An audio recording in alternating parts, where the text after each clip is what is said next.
भुवन केसरी नंदन तेज प्रताप महाजगवंदन रामदूत अतुलित बलधाम अंजनी पुत्र पवन सुत नाम जय हनुमान जय हनुमान।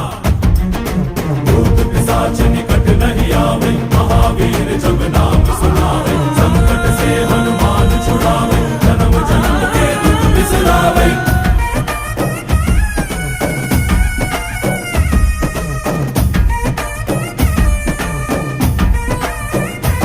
ಓ ಭುಜ ಬಲವ ತೋರಿ ನಿಂತೋನೆ ಭವ ಭಯವ ನೀಗುಬಾ ಜೈ ಶಿವ ರೂಪನೆ ಬಜರಂಗಿ ಜೈ ಜೈ ಭವತಾರಕ ಬಜರಂಗಿ ನರ ನರವು ರಾಮ ಎಂದೋನೆ ನಿಜ ಗುಣವ ತೋರು ಬಾ